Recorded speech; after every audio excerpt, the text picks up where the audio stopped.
Bismillahirrahmanirrahim. Assalamualaikum warahmatullahi wabarakatuh. Waalaikumsalam warahmatullahi wabarakatuh. Innal hamdalillah nahmaduhu wa nasta'inuhu wa nastaghfiruh wa na'udzu billahi min shururi anfusina wa min sayyiati a'malina. May yahdihillahu fala mudilla lahu wa may yudlilhu fala hadiya lahu.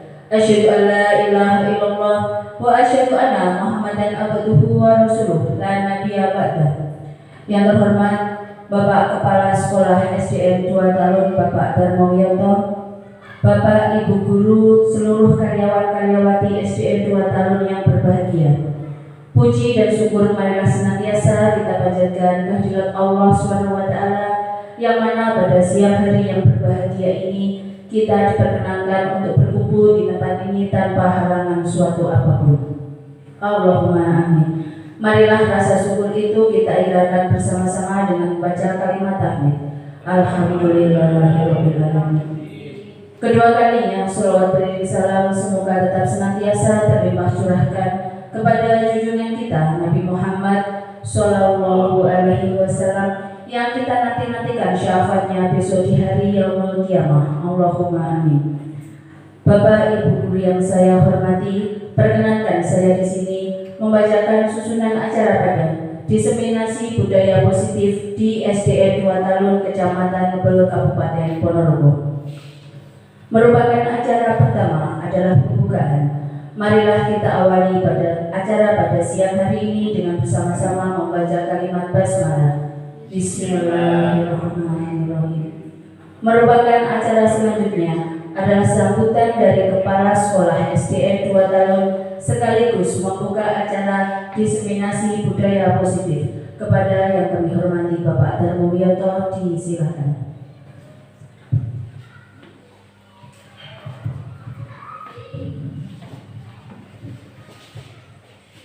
Assalamualaikum warahmatullahi wabarakatuh. Waalaikumsalam warahmatullahi wabarakatuh. Kepada yang terhormat Bapak Ibu Guru SDN 2 Talun Kecamatan Ngebel yang saya hormati, pertama-tama marilah kita bacakan rasa syukur kita kepada Allah Subhanahu wa Ta'ala yang mana di pagi hari ini kita dapat berkumpul dengan acara sosialisasi atau pengibasan diseminasi budaya positif dengan acara CGP Angkatan 7 yaitu Bapak Edi Sudarto. Salawat serta salam tetap kalimat junjungan Nabi kita Nabi Muhammad Sallallahu Alaihi Wasallam yang kita nanti-nantikan sama dia bersama. Allahumma amin. Bapak Ibu Guru yang kami hormati, sekali lagi saya mengucapkan terima kasih kepada Bapak Ibu Guru telah sudi menyempatkan diri atas kegiatan ini, yaitu kegiatannya Bapak Edi Sudarto sebagai CGP, sehingga dapat memperlancar kegiatan atau kegiatan yang atau tagihan-tagihan dalam kegiatan CGP. Maka dari itu sekali lagi di sini saya sebagai koordinasi Bapak Guru, saya mengucapkan banyak terima kasih. Pertama saya memotivasi khususnya kepada Pak Edi Sudarto tetap semangat, serius, sehingga kegiatan ini untuk CGP bisa lancar dan lulus. Kami mohon kepada Bapak Ibu Guru yang lain, ini sudah sudah nyata diterima, sehingga nanti kelanjutannya kegiatan kami mohon semuanya tetap semangat, sehingga untuk kegiatan dari pendidikan di Indonesia dapat terlaksana dengan baik. Mungkin itu yang bisa saya sampaikan kepada Bapak Guruku di sini dengan ucapan Bismillahirrahmanirrahim. Diseminasi budaya positif kami buka.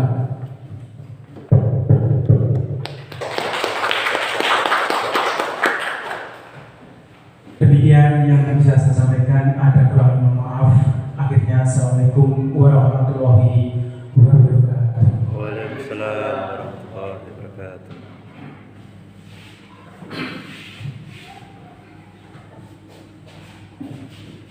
Terima kasih kami sampaikan kepada Bapak Kepala Sekolah yang telah berkenan membuka acara diseminasi budaya positif di SDN 2 Talun Kecamatan Ngapul Kabupaten Ponorogo. Bapak Ibu hadirin peserta diseminasi yang kami hormati, merupakan acara inti pada siang hari ini adalah pengibasan atau diseminasi budaya positif yang akan disampaikan oleh Bapak Edi Sudarto SPDSD selaku CGP Angkatan 7 Kabupaten Ponorogo. Kepada Pak Edi Sudarto, waktu dan tempat kami persilakan.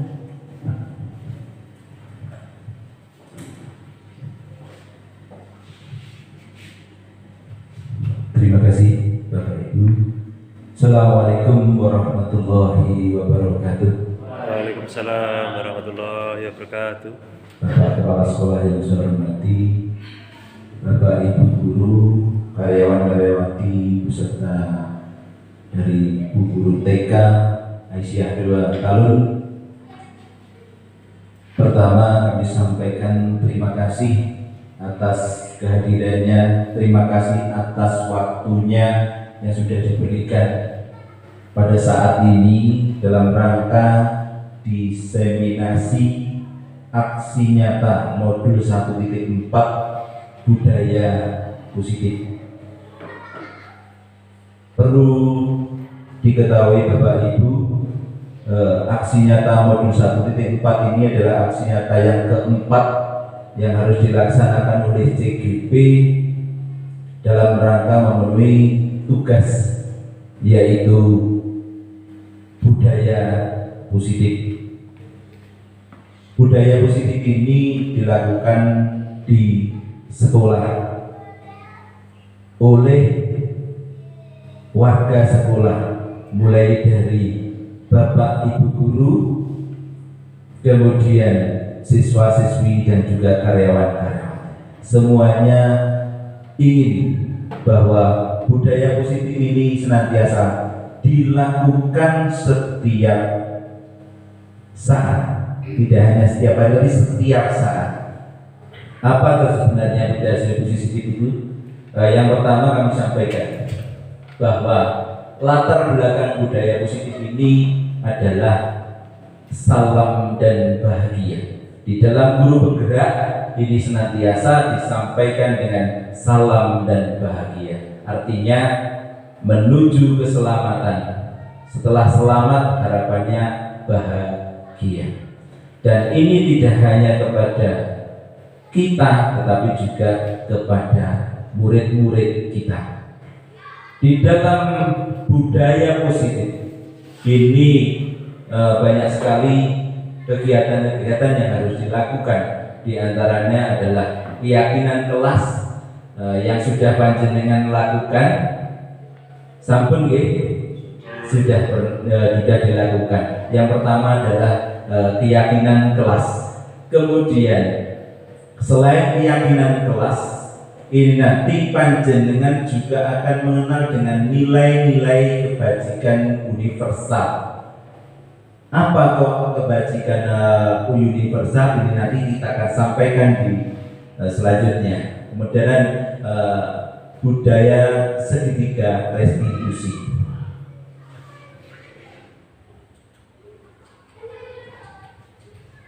Ya, tujuan daripada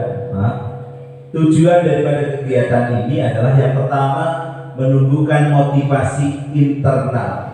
Motivasi internal ini tidak hanya guru, tetapi justru kepada siswa. Bagaimana motivasi mereka di dalam pembelajaran ini tidak hanya dari mereka, tetapi tidak hanya dari guru atau dari orang tua. Justru motivasi ini timbul dari hati atau internalnya anak-anak. Kemudian menumbuhkan budaya positif, meningkatkan karakter murid. Yang pertama tanggung jawab, percaya diri, disiplin, dan berkomitmen untuk berbudaya positif. Dan yang terakhir, mengajarkan murid mencari solusi dari setiap masalah yang dihadapi ini. sekolah.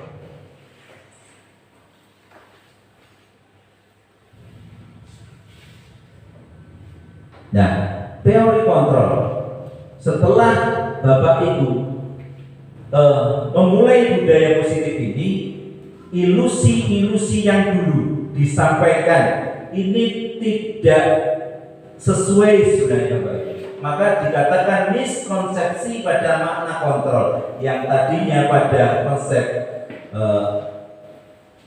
konsep yang ilusi guru mengontrol murid. Pada dasarnya kita tidak dapat memaksa murid untuk berbuat sesuatu jika murid tersebut memilih untuk tidak melakukannya. Teori kontrol menyatakan bahwa semua perilaku memiliki tujuan. Jadi setiap anak ketika melakukan sesuatu itu pasti ada tujuannya, pasti ada alasannya mengapa mereka melakukan kegiatan tersebut. Kemudian ilusi yang berikutnya, yaitu semua penguatan positif efektif dan bermanfaat. Penguatan positif atau bujukan. Oke. Nanti kalau bisa mengerjakan dapat ini. Kalau bisa juara dapat ini. Ini merupakan ilusi Bapak Ibu. Bahwa ini nanti akan menjadi mereka tidak akan bisa. Mereka akan menghilangkan itu semua jika mereka bujukan itu kurang pas bagi mereka. Kemudian ilusi yang berikutnya, kritik dan membuat orang merasa bersalah dalam penguatan karakter, ya, menggunakan rasa bersalah. Menggunakan rasa bersalah ini mengontrol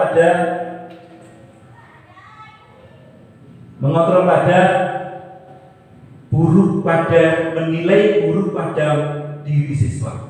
Oh iya, ketika saya dinyatakan salah, oh iya, ini salahku. Padahal belum tentu salah itu pada salahnya anak. Kemudian ilusi bahwa orang dewasa memiliki hak untuk memaksa. Banyak orang dewasa yang percaya bahwa mereka memiliki tanggung jawab untuk membuat murid-murid berbuat hal-hal tertentu. Kudu ngene.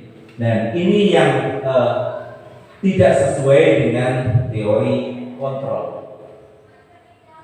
Nah, ini Bapak Ibu, perubahan paradigma yang tadinya stimulus respon ini berubah menjadi pendekatan teori kontrol.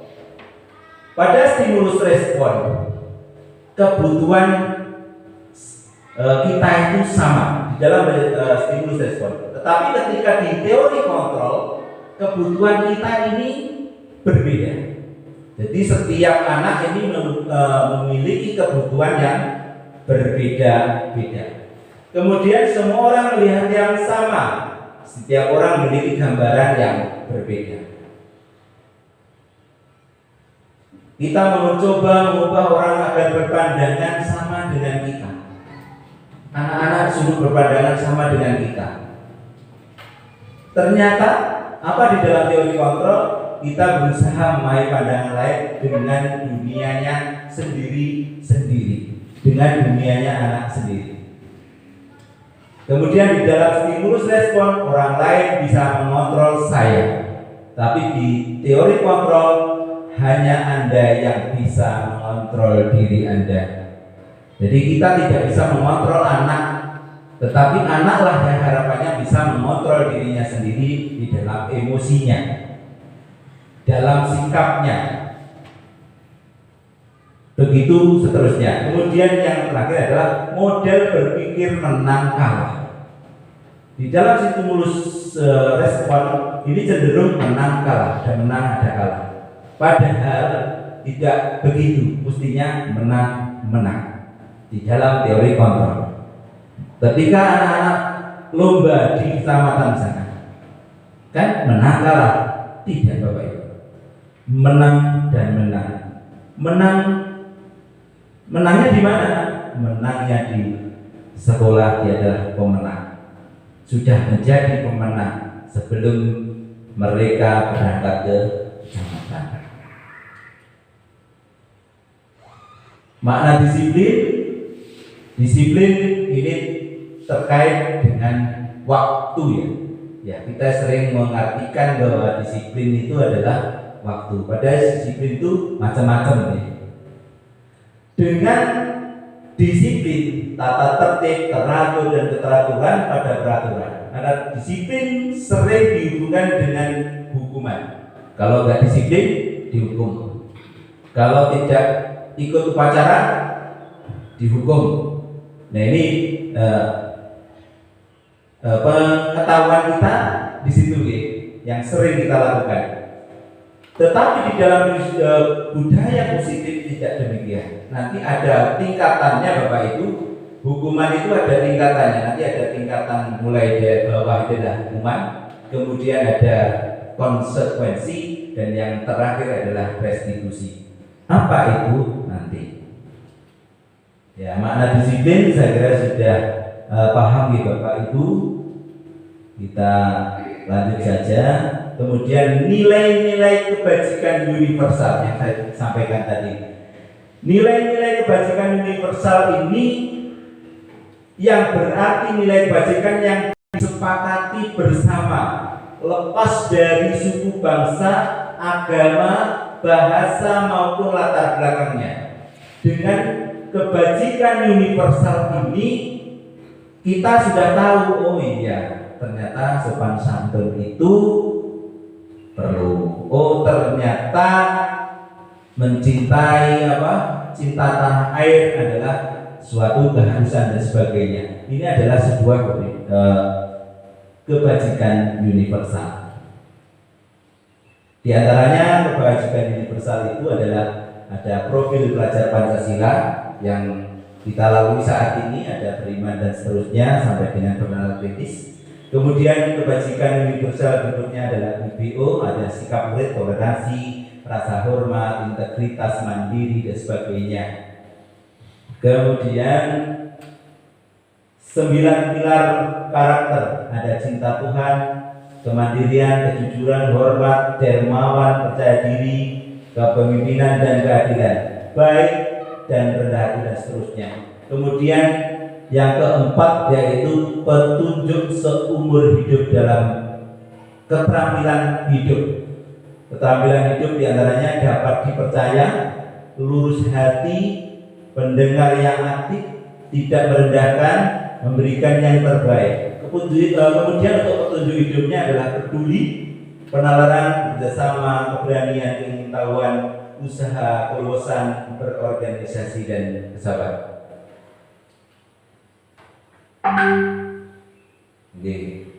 Kemudian yang kelima, the 7 essential virtues.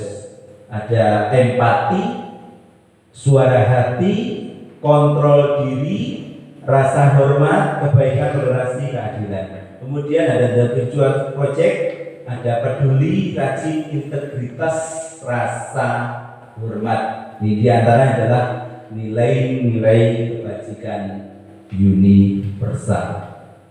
Selanjutnya Bapak Ibu, 3 motivasi perilaku manusia. Sebenarnya hanya 3 motivasi ini perilaku manusia. Di antaranya yang pertama adalah untuk menghindari ketidaknyamanan atau hukuman. Nanti kalau anak-anak mengerjakan ben aja dihukum.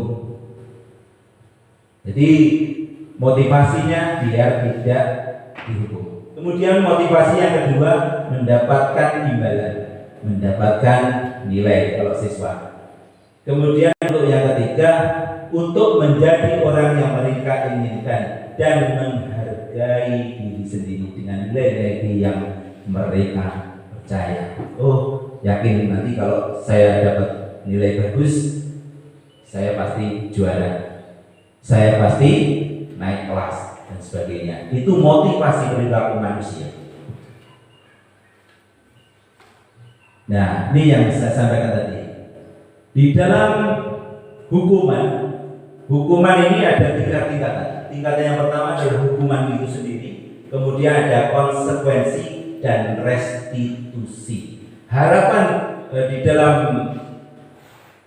CGP ini, harapannya ketika menghukum siswa ini dengan sistem restitusi, tidak lagi menggunakan hukuman.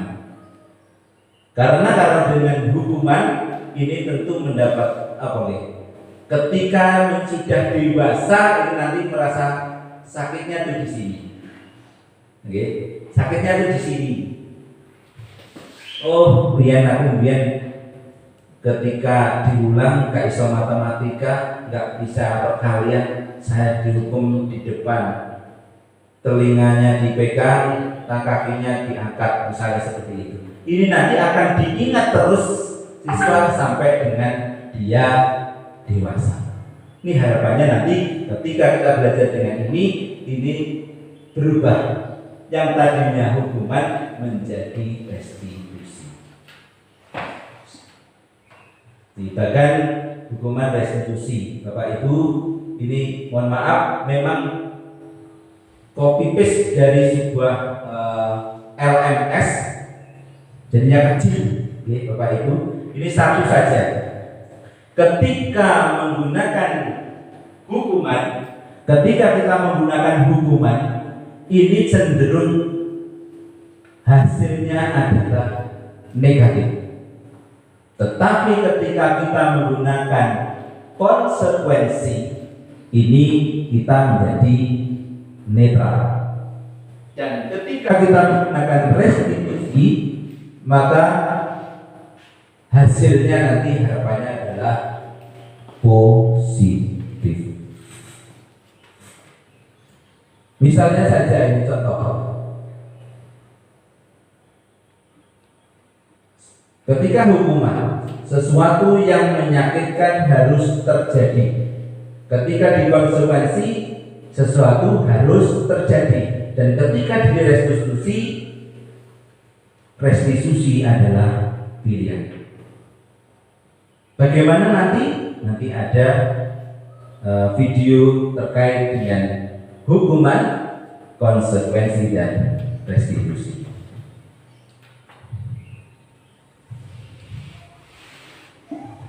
Nah, ini Bapak Ibu terkait hukuman dan konsekuensi dulu.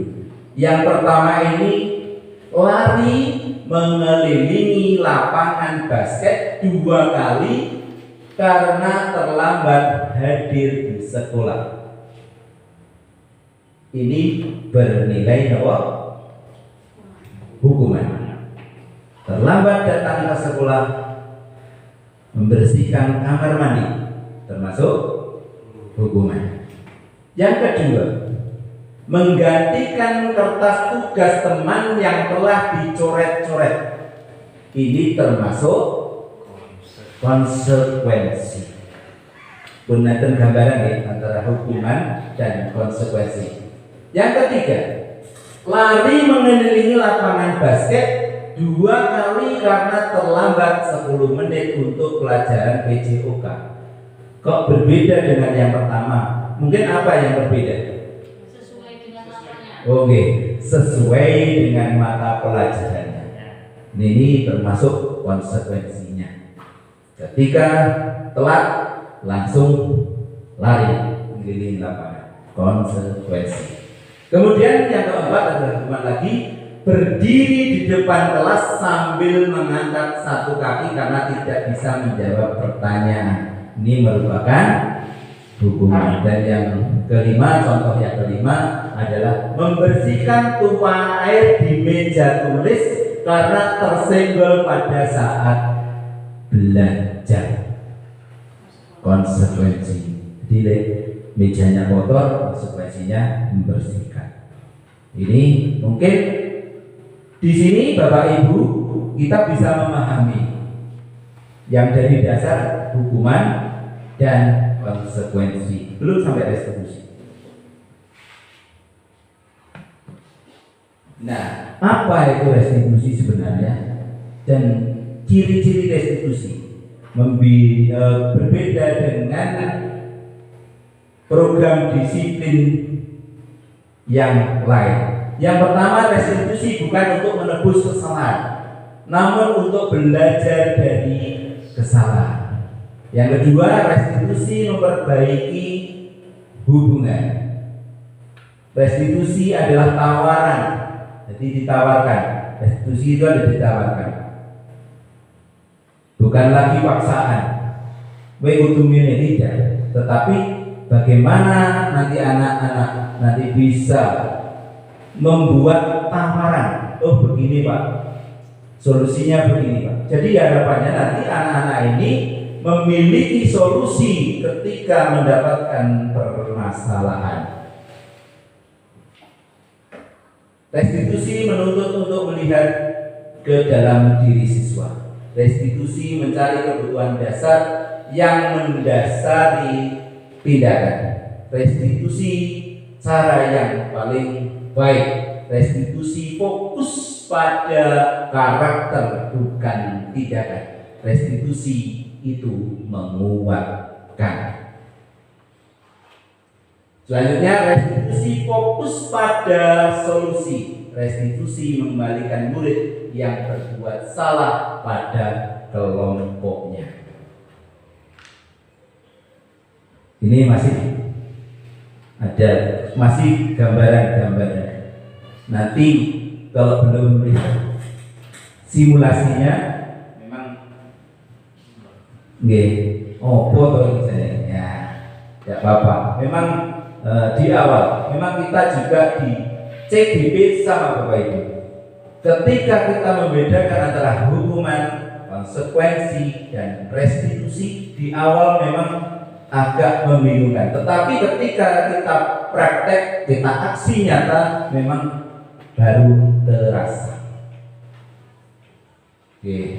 Yang pertama tadi adalah keyakinan kelas. Kita sudah membuat keyakinan kelas. Ketika anak-anak membuat keinginannya, mengapa kok kita menggunakan kata-kata keyakinan?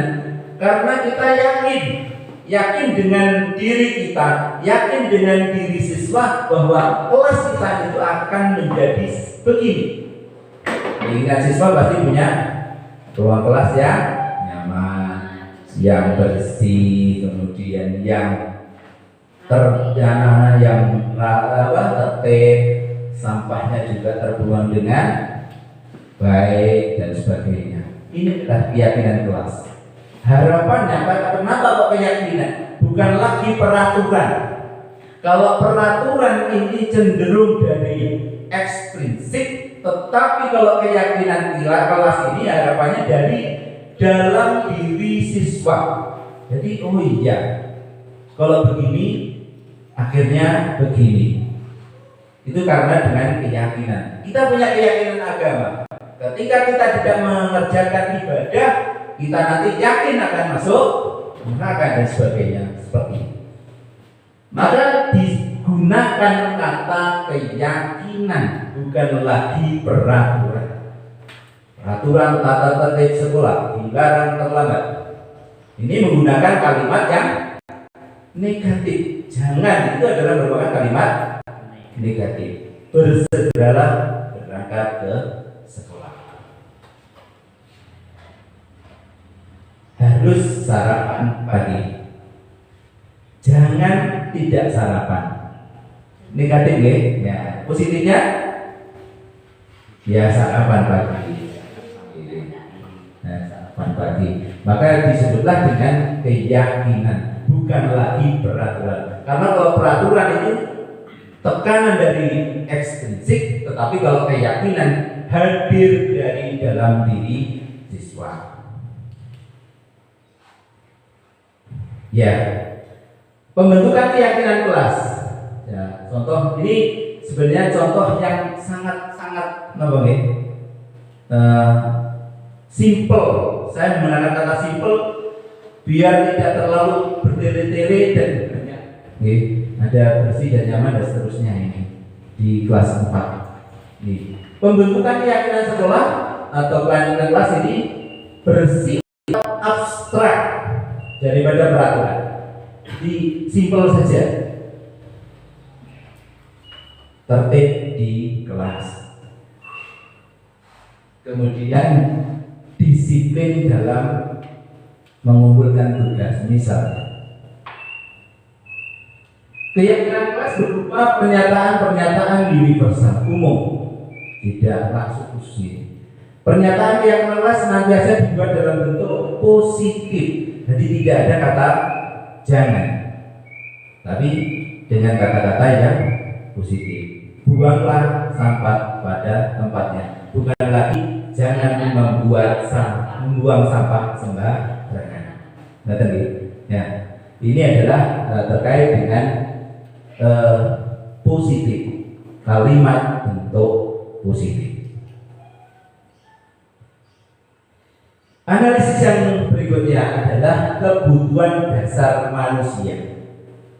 Ini sebagai dasar mengapa anak itu demikian, mengapa anak itu kok rame diri, mengapa anak itu kok ketika pelajaran matematika nggak mau mengerjakan misalnya. Ini alasannya pertama adalah 5 dasar kebutuhan manusia. Yang pertama, bertahan hidup, kasih sayang dan rasa diterima, kebebasan, kesenangan, dan penguasaan. Ini berikut video terkait dengan 5 kebutuhan dasar manusia.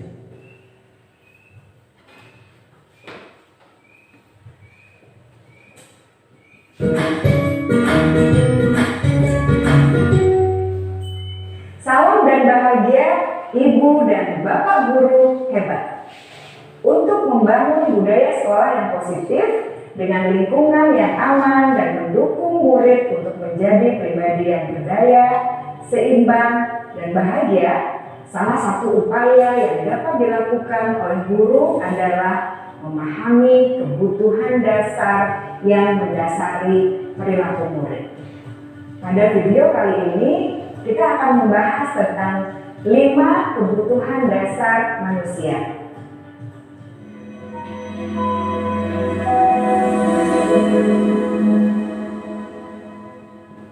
Ki Hajar Dewantara dalam salah satu kutipannya menyatakan, kita ambil contoh perbandingannya dengan hidup tumbuh-tumbuhan. Seorang petani dalam hakikatnya sama kewajibannya dengan seorang pendidik yang menanam padi misalnya. Hanya dapat menuntun tumbuhnya padi.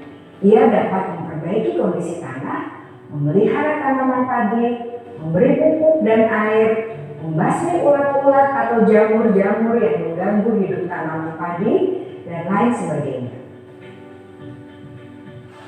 Ketika guru memahami kebutuhan apa yang mendasari perilaku murid, dan guru berusaha menuntun dan mendukung murid dalam memenuhi kebutuhannya secara positif, pada hakikatnya guru tersebut ibarat seorang petani yang sedang berusaha memahami kebutuhan masing-masing tanaman, dan ia berusaha memenuhi kebutuhan tanaman tersebut agar dapat tumbuh dengan subur dan maksimal.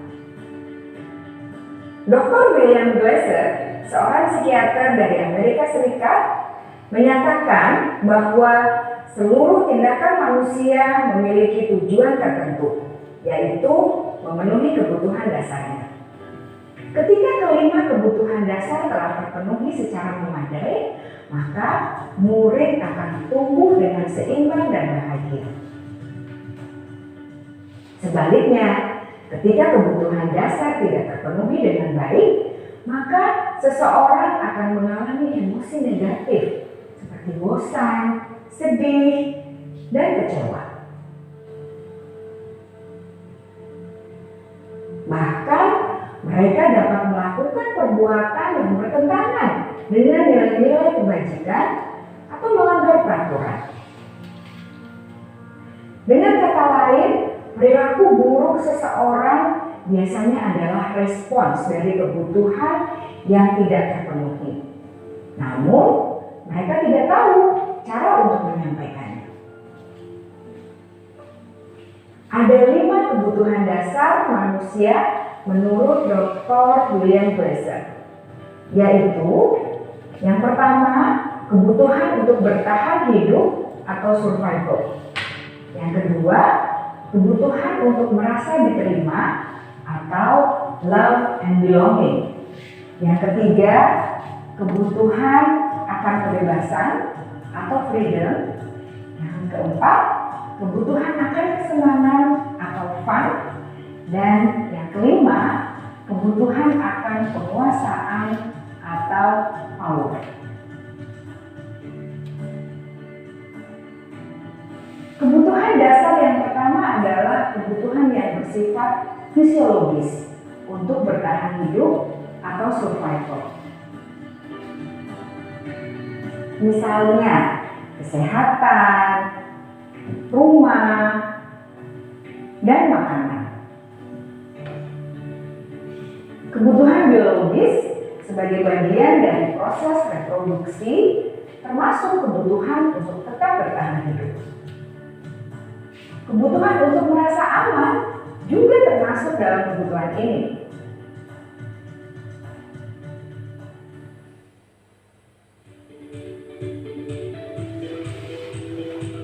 Agar murid dapat belajar dengan baik, kebutuhan mereka akan rasa aman, pangan, sandang, dan papan harus terpenuhi. Bagaimana mungkin mereka dapat belajar dengan baik bila mereka datang ke sekolah dengan perut yang lapar atau bila rumah mereka kebanjiran?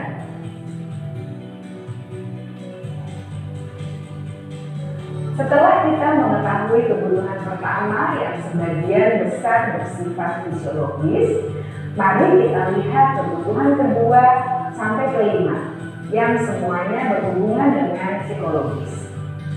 Mari kita lihat kebutuhan yang kedua, yaitu kebutuhan akan perasaan diterima oleh kelompok atau komunitasnya atau kebutuhan love and belonging.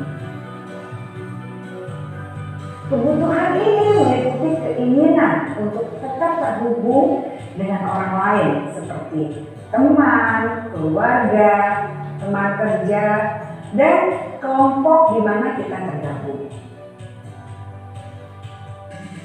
Setiap murid ingin menjadi bagian yang berharga dari kelas dan juga sekolah. Mereka juga ingin diterima oleh orang lain dan kelompoknya. Bahkan, murid yang terlihat paling cuek pun jauh di dasar hatinya pasti ingin merasa diterima. Sebagai guru, seharusnya kita dapat menerima murid kita apa adanya, sesuai dengan kodratnya. Karena setiap murid adalah unik.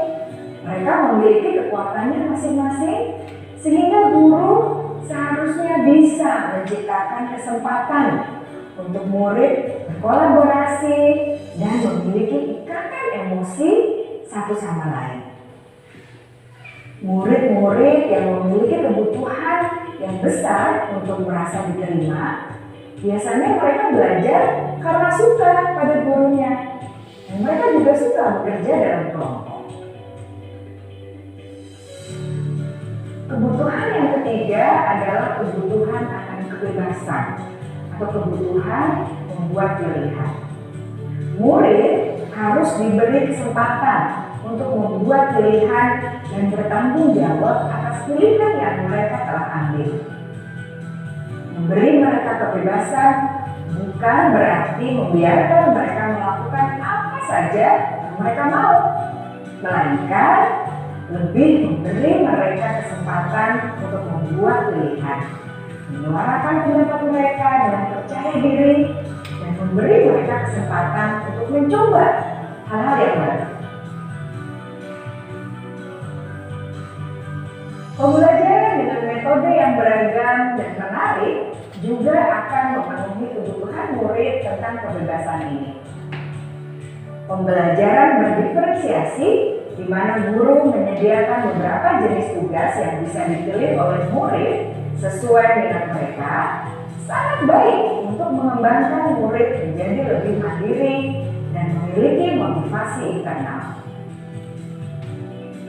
Karena kebutuhan akan kebebasan pada dasarnya adalah kebutuhan untuk mandiri, memiliki otonomi, memiliki pilihan, dan mampu mengendalikan arah hidupnya sendiri.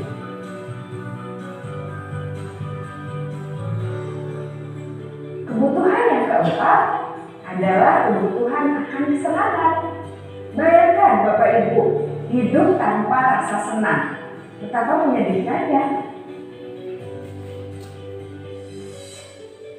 Glaser menghubungkan kebutuhan akan kesenangan dengan belajar. Jangan sepelekan kebutuhan murid untuk merasa senang di kelas. Sebagai guru, jangan ragu-ragu untuk dengan sengaja memasukkan kegiatan yang menyenangkan dalam kelas. Murid-murid dengan kebutuhan dasar kesenangan yang tinggi ingin menikmati apa yang mereka lakukan.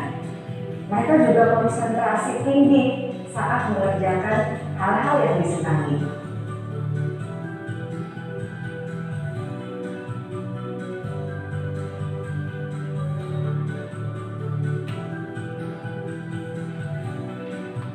Kebutuhan yang kelima adalah kebutuhan akan penguasaan. Setiap murid memiliki kebutuhan untuk merasa kompeten, menjadi terampil, diakui pencapaian dan keterampilannya, didengarkan, bisa membuat dampak dan pengaruh, dan memiliki rasa harga diri. Mereka sebaiknya diberi kesempatan untuk membuat keputusan tentang hal-hal yang penting dalam hidupnya dan tidak merasa dikontrol oleh sistem sekolah. Pada murid yang telah menginjak usia remaja, seringkali mereka merasa tidak memegang kendali atas kehidupannya sendiri, karena guru kerap kali berpengaruh dalam mengambil keputusan. Murid-murid yang memiliki kebutuhan dasar akan penguasaan yang tinggi biasanya selalu ingin menjadi pemimpin. Mereka juga suka mengamati sebelum mencoba hal-hal yang baru. Mereka juga perfeksionis dan merasa kecewa bila melakukan kesalahan.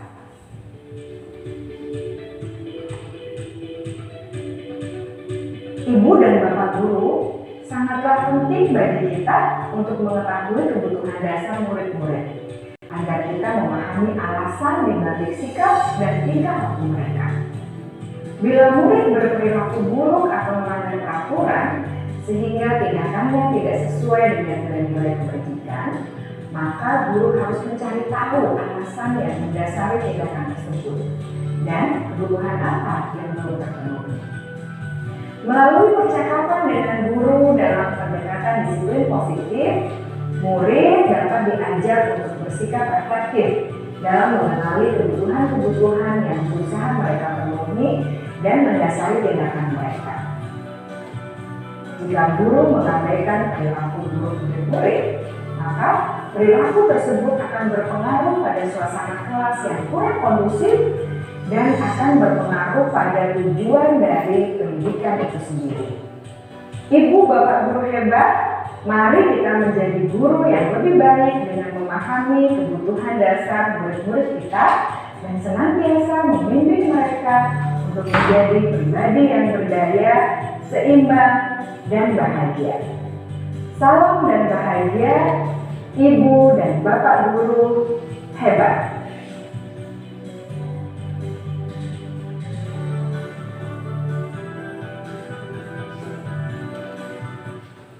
Demikian tadi Bapak Ibu, ini adalah 5 kebutuhan pokok atau 5 kebutuhan dasar siswa. Mengapa mereka ketika diajak belajar biasanya lapar Pak? Nah, ini salah satunya, berarti mereka kurang pada kebutuhan apa tadi Bapak Ibu? Kebutuhan hidup. Jadi, salah satunya seperti itu.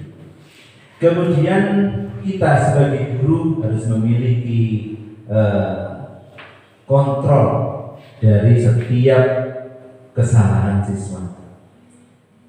Mungkin nanti Bapak Ibu bisa istilahnya saya pada posisi mana ya ketika dengan siswa. Apakah nanti ketika kita sudah memberikan kontrol ini apakah kita sebagai penghukum apakah pembuat rasa bersalah ataukah kita menghukum dengan sebagai teman atau pemantau atau manajer. Ini nanti juga ada ilustrasi berikutnya.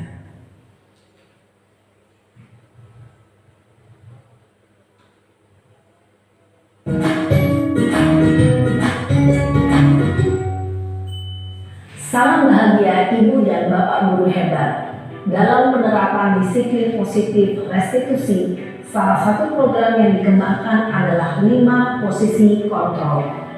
5 posisi kontrol dalam restitusi adalah proses perjalanan seorang pendidik agar dapat mengenali dirinya. Pada video kali ini, kita akan membahas tentang 5 posisi kontrol yang dikembangkan oleh Diane Gosson dan contoh penerapannya.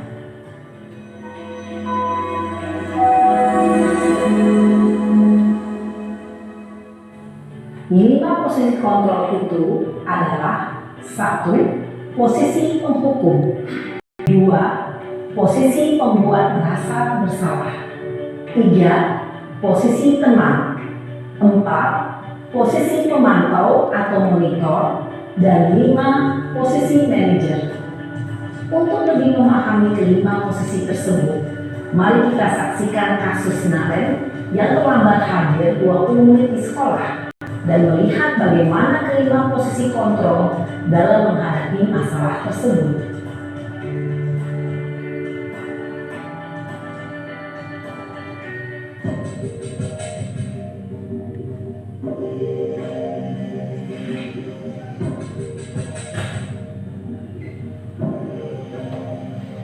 Naren! Sini kamu! Selamat pagi, Bu. Selalu terlambat. Kamu deh, pasti terlambat. Maaf, Bu.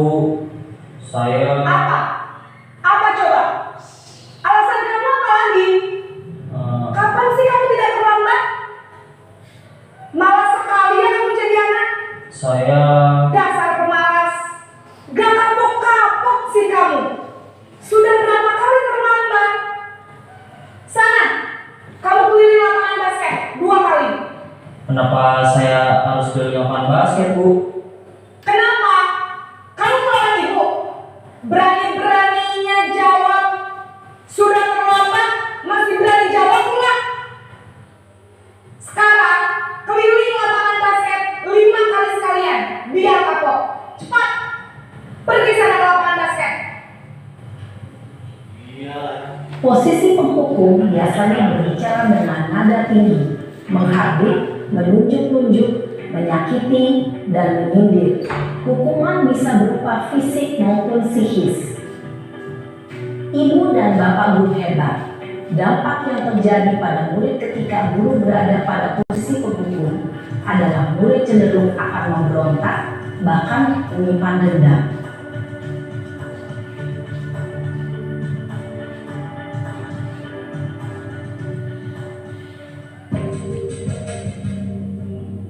Ini posisi kedua, membuat rasa bersalah.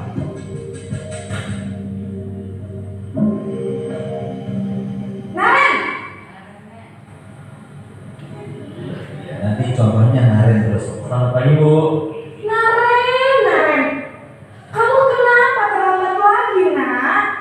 Ya Tuhan, Naren. Kamu senang ya bikin ibu susah ya? Kalau kamu terlambat lagi, nanti ibu yang ditegur bapak kepala sekolah, nak. Disangka ibu tidak bisa membina kamu. Duh, gimana ini? Maaf, Bu. Duh, Gusti Naren. Kamu suka ya kalau ibu ditegur bapak kepala sekolah? Terus, sekarang ibu harus tulis apa yang di buku absen? Ini kamu sudah sering terlambat loh. Ibu harus apa coba? Maaf, Bu. Maaf sekali. Ya sudah, lain kali jangan bikin ibu susah lagi ya nak ya. Ibu tidak akan kuat lagi kalau kamu begini terus. Bisa jantungan kalau ibu ditegur bapak kepala sekolah. Sana cepat ke kelas. Maaf ya, Bu. Maaf sekali. Posisi pembuat rasa bersalah berbicara dengan nada tenang, cenderung lembut, namun kata-kata yang diutarakan membuat murid merasa menjadi orang yang gagal, memandang buruk dirinya sendiri, merasa tidak berharga, dan tidak sanggup membahagiakan orang lain. Ketika guru mengambil posisi pembuat rasa bersalah, murid akan menganggap dirinya yang bersalah dan ia akan menyimpan emosi negatif tersebut di dalam dirinya. Ya, tadi merasa bersalah. Sekarang kita pada posisi teman, menghukum siswa pada posisi teman, kita menjadi teman mereka. Naren,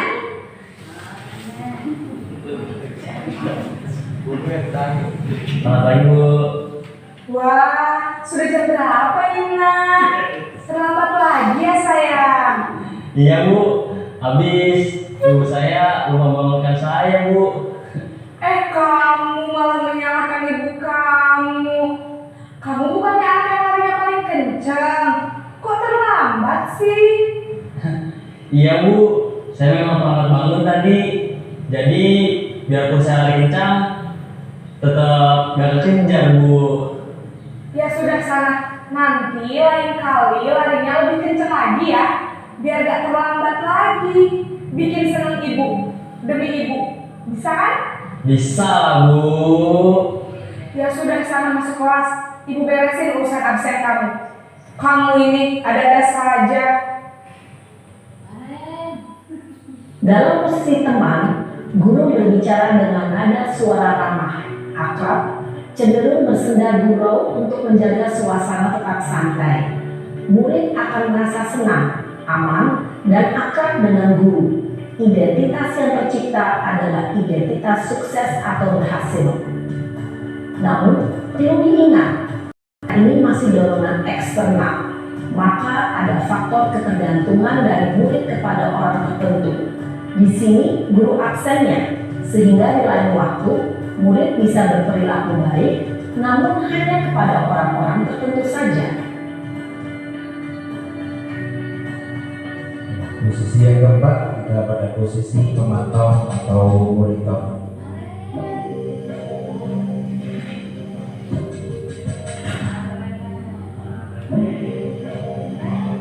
Naren!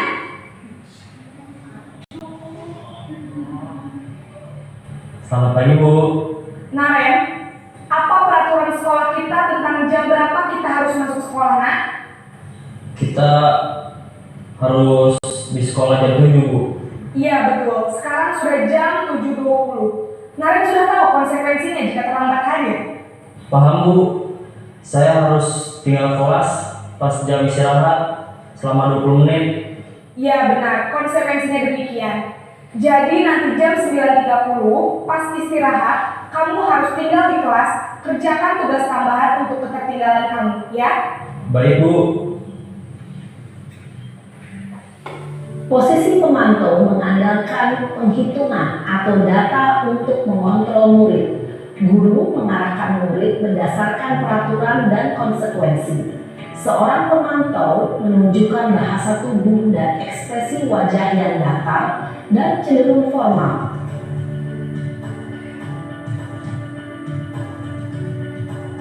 Terakhir pada posisi manajer.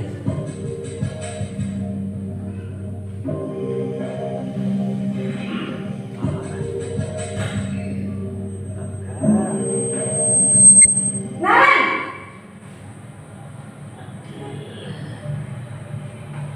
Selamat pagi Bu. Selamat pagi Naren. Maaf Bu, saya terlambat. Iya, sekolah masuknya jam 7, sekarang sudah jam 7.20. Jadi sekarang bagaimana ini Naren? Maaf Bu, saya lupa start alarm saya semalam. Baiklah, menurut kamu, keyakinan sekolah yang mana yang perlu kamu tingkatkan? Menghargai diri sendiri dan orang lain mungkin ya Bu. Setuju. Jadi, apakah Naren meyakini prinsip saling menghormati tersebut? Iya Bu, saya meyakininya. Apakah Naren bersedia memperbaiki masalah keterlambatan ini? Bersedia Bu. Bagaimana kamu akan perbaiki masalah keterlambatan ini? Saya akan coba untuk tidak lupa menyetel alarm saya, Bu. Baik, kalau Naren lupa menyetel alarm di rumah, ada orang yang kira-kira bisa bantu mengingatkan tidak? Ada, Bu. Kakak saya, Kak Emma. Ada lagi selain Kak Emma? Selain Kak Emma, ada ibu saya. Baik, jadi yang mengingatkan Naren adalah Kak Emma dan ibu kamu ya? Kira-kira akan mulai set alarm kapan nih Naren? Setelah pulang sekolah, akan segera saya lakukan.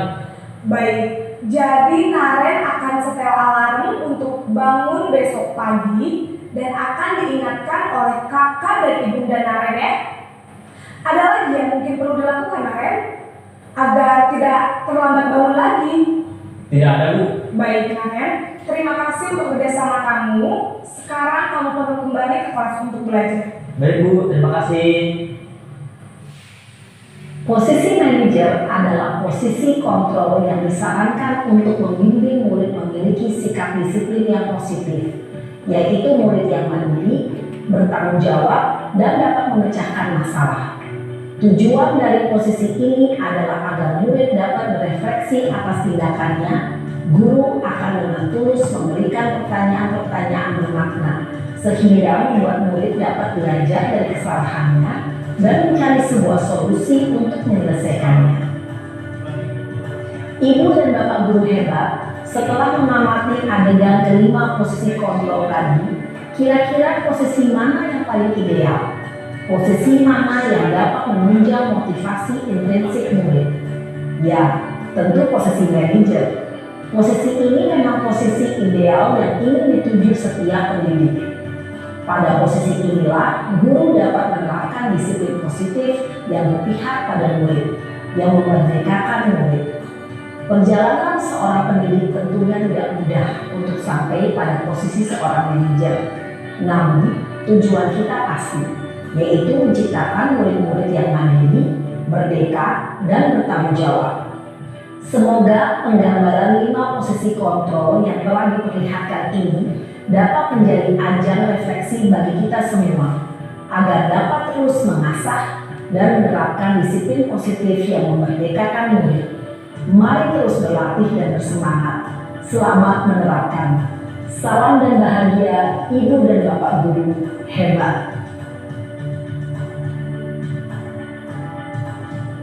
Baik Bapak Ibu, kalau panjenengan niki pada posisi napa? Apakah sudah manajer? Apa masih penghukum? Iya, betul. Harapannya Bapak Ibu nanti kita menjadi manajer. Harapannya tidak mudah. Kita harus berlatih secara bersama-sama dalam rangka mewujudkan ini. Selanjutnya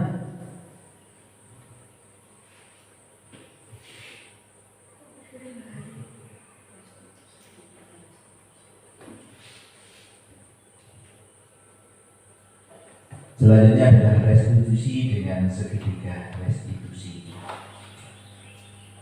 Ini cenderung kepada one by one atau face to face dari kita dengan siswa.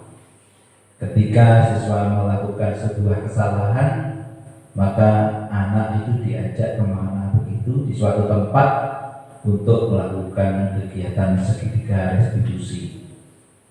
Kegiatan restitusi ini yang pertama adalah kegiatan menstabilkan identitas. Setiap anak ini pasti pernah melakukan kesalahan, dan bukan satu-satunya anak ini yang melakukannya. Kemudian kegiatan yang kedua adalah memvalidasi tindakan yang salah. Mengapa kamu melakukan kegiatan itu? Apakah ada cara yang lebih efektif untuk mendapatkan itu? Misalnya. Kegiatan yang ketiga adalah menanyakan keyakinan. Keyakinan kelas yang utama dari kita. Maka dari yang pertama kita harus lakukan adalah keyakinan kelas. Ketika keyakinan kelas kita sudah lakukan, maka di sini sudah kita bisa tanyakan.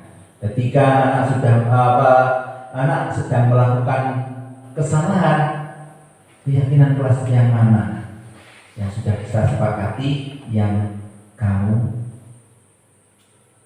lakukan, yang kamu langgar tadi, keyakinan yang mana? Demikian. Kemudian seperti apa? Kamu ingin menjadi seperti apa? Dan seterusnya. Demikian ini ilustrasinya, Bapak Ibu, penerapan segitiga restitusi.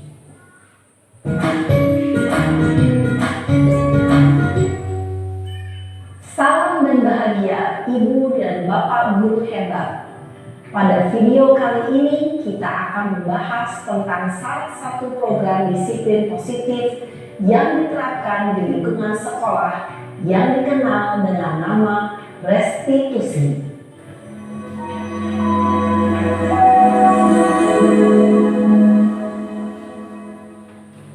Restitusi dikembangkan oleh pakar pendidikan Diane Glosson berlandaskan pada teori kontrol Dr. William Glasser.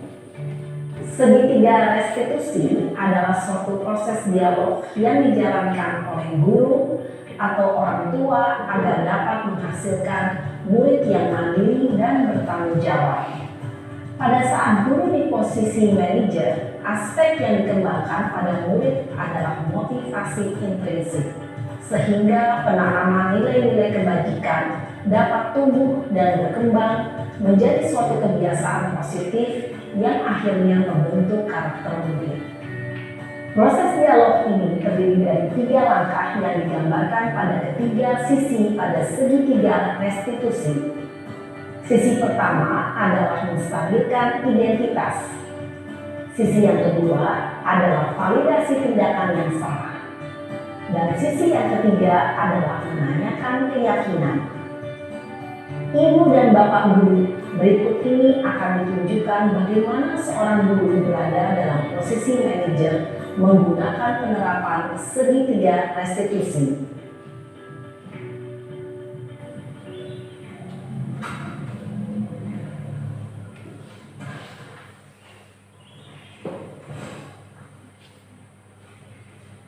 Siang Sarah.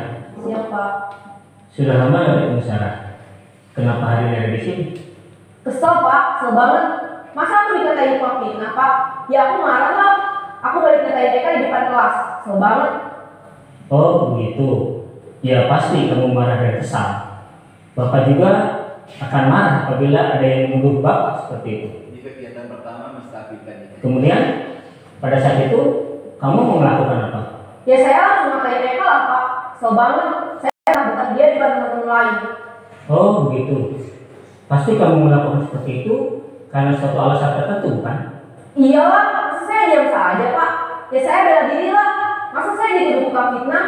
Ya wajar lah. Mempertahankan harga diri itu sesuatu yang penting buat kamu. Untung kamu tidak bertindak lebih gegabah lagi. Hanya membentak-bentak. Iya Pak. Untung saya masih bersabar dan hanya membentak saja. Sudah gemes padahal. Saya pasti bela diri lah. Ya pasti ya. Tapi kamu memilih untuk tetap bertahan dan bersabar.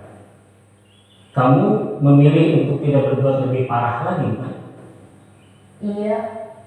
Nah, sekarang coba kita lihat lagi tindakan kamu yang bentak-bentak Eka di kelas.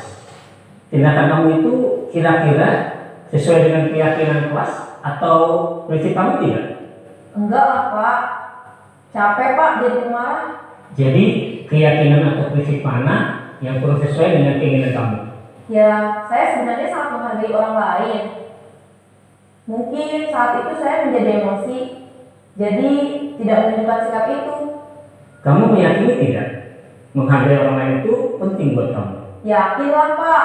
Iya, setuju. Kita harus saling menghargai. Namun, ada juga keyakinan yang kita sepakati yang perlu kita jalankan apabila kita sedang marah, kan? Ya saya bisa lebih proaktif, mulai dengan diri sendiri. Saya bisa jadi lebih bersabar, mengambil waktu jeda untuk berpikir mau apa selanjutnya. Kira-kira kamu bersedia memperbaiki masalah ini tidak? Bersedia, Pak. Kalau kamu memperbaiki masalah ini, kamu akan menjadi orang seperti apa? Saya akan menjadi orang yang bertanggung jawab kali ya, Pak. Dan senantiasa proaktif. Iya, menurut kamu bagaimana rasanya menjadi orang seperti itu? Ya nyaman lah, bangga bisa bersabar dan menahan diri. Baiklah kalau begitu. Yuk kita pikirkan bagaimana memperbaiki masalah ini.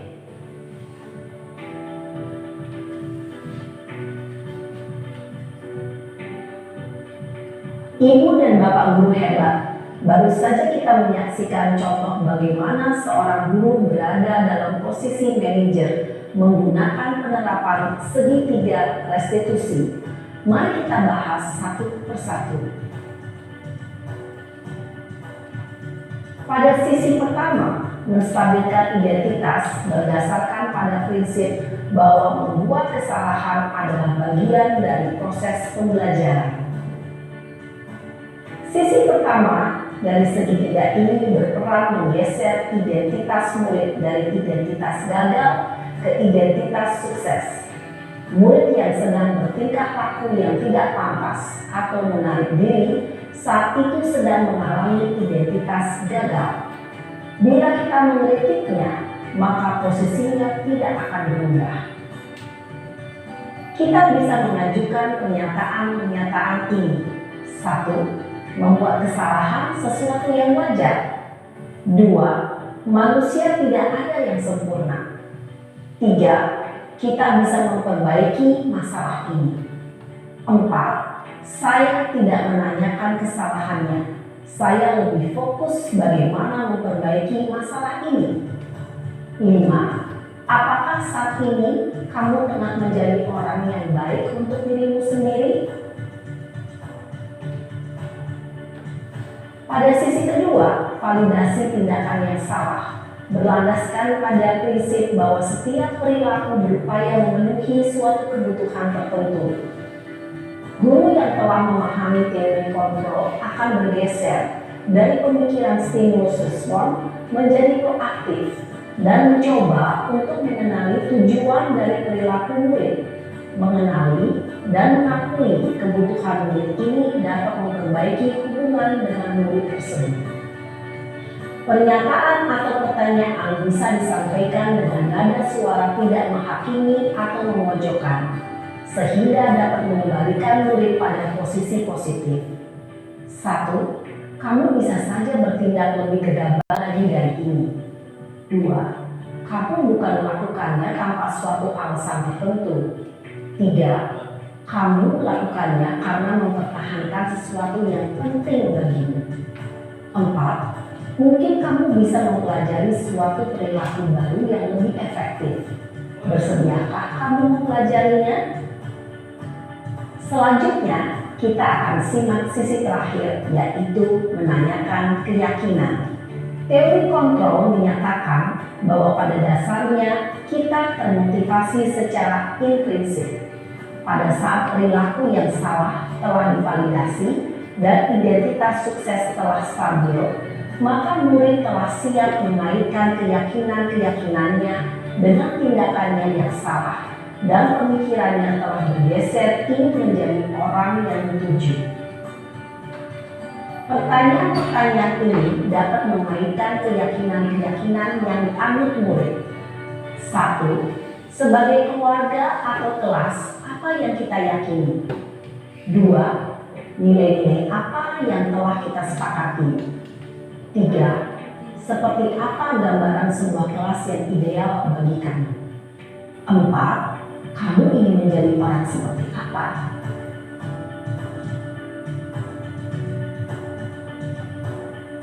Dalam menerapkan segitiga restitusi, perlu diperhatikan beberapa hal, yaitu 1. Perilaku yang salah perlu dikaitkan dengan nilai-nilai atau keyakinan-keyakinan yang telah disepakati atau dituju.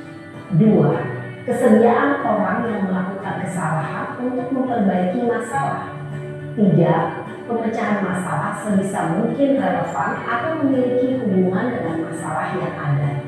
4. Usaha perlu adanya suatu usaha perbaikan dari pihak yang berbuat kesalahan. 5. Waktu.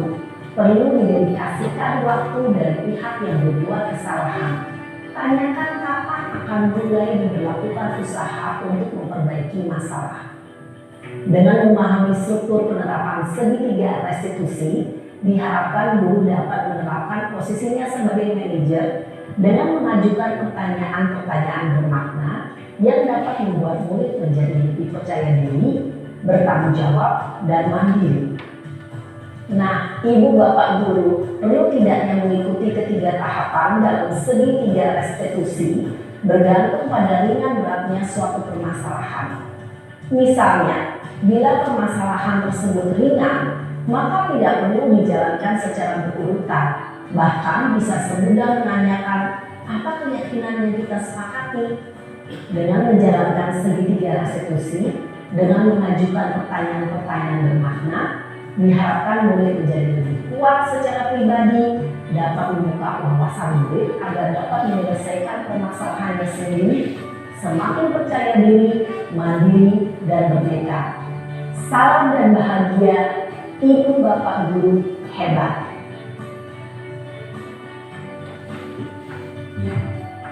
Bapak Ibu, demikian ini adalah segitiga restitusi. Ketika kita pada posisi manajer, kita menanyakan dulu sebuah permasalahan. Bagaimana memecahkan masalah ini? Yang memecahkan adalah siswa itu sendiri. Harapannya dalam dirinya atau secara intrinsik mereka melakukan sebuah perbaikan kesalahan mereka sendiri. Hal yang perlu diperhatikan dalam segitiga restitusi sudah disampaikan tadi dengan gamblang ya Bapak Ibu, tidak perlu kita ulang lagi. Nanti filenya ini nanti saya bagikan. Analisis kasus ini monggo kita bersama-sama belajar evaluasi dari kegiatan tadi. Posisi kontrol apa yang diambil Ibu Dani dalam pendekatan pada Fajar? Mungkin ada yang mau bantu membaca? Monggo Pak Ulu, sani boten ngantuk.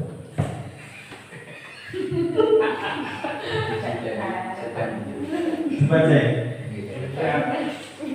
Ibu Dani sedang menjelaskan pelajaran bahasa Inggris di papan tulis.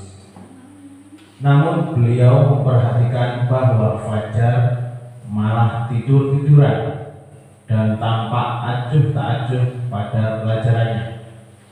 Fajar, coba jawab pertanyaan nomor 3. Maju ke depan dan kerjakan di papan tulis. Fajar pun tampak malas-malasan maju ke depan. Dan sesampai di depan papan tulis pun, Fajar hanya diam terpaku sambil memegang buku bahasa Inggrisnya dan memainkan spidol di tangannya. Ayo Fajar, makanya jangan tidur-tiduran. Lain kali perhatikan. Sudah sana, duduk kembali. Kira-kira siapa yang bisa? Fajar pun kembali duduk di bangkunya. Hal seperti ini sudah sering terjadi pada Fajar. Seperti tidak memperhatikan, acuh tak acuh, dan nilai-nilainya pun tidak terlalu baik untuk pelajaran bahasa Inggris. Pada saat ditegur oleh Ibu Dani, Fajar hanya menjawab tidak tahu. Ibu Dani pun menjawab lirik, gimana kamu Fajar? Kamu tidak kasihan sama ibu ya? Ibu sudah capek-capek mengerjakan, kamu tidak kasihan sama ibu. Dan Fajar pun diam membisu. Posisi kontrol apa yang diambil? Membuat rasa bersalah. Monggo disampaikan. Sampaikan. Ini Pak. Ya, menurut Bu Rini, posisi kontrol apa yang diambil Bu Dani? Posisi adalah merasa bersalah. Jadi siswa nanti akan merasa bersalah. Membaca sikap Fajar, kira-kira kebutuhan apa yang diberikan oleh Fajar? Kira-kira apa? Iya, bisa juga survive. Mungkin belum sarapan. Iya, bisa belum sarapan. Tapi kalau setiap bahasa Inggris ya. Iya, mungkin apa? Iya kan, siswa harus senang dan bahagia. Mungkin belum senang bahasa Inggris. Ya, demikian ya. Iya, ini salah satu adalah kita contoh analisis kasus pada Ibu Dani dalam mengajar Fajar. Segitiga restitusi sebagai upaya yang dapat dilakukan dalam membangun budaya positif. Tentunya mewujudkan hal tersebut membutuhkan proses yang tidak bisa dilakukan dalam waktu yang singkat, tidak bisa. Ini harus bertahap. Keyakinan kita bisa dan bisa. Apalagi nanti sekolah kita ini adalah calon-calon guru penggerak yang tumbuh di SDN 2 tahun. Luar biasa. Tepuk tangan untuk kita semua. Luar biasa. Selain itu proses ini juga membutuhkan keterlibatan semua pemangku kepentingan sekolah. Jadi semuanya menggunakan restitusi, Bapak Ibu. Jadi tidak lagi menggunakan hukuman, tidak lagi menggunakan konsekuensi, tapi kita menggunakan restitusi. Biar tumbuh dari dalam diri siswa. Burung dara, burung cendrawasih, ketiga dengan burung kakak tua. Cukup sekian, terima kasih. Semoga bermanfaat dan bahagia. Salam dari kami, bergerak, tergerak, bergerak, dan menggerakkan. Terima kasih, ada kekurangan mohon dimaafkan. Billahi taufiq wal hidayah. Assalamualaikum warahmatullahi wabarakatuh.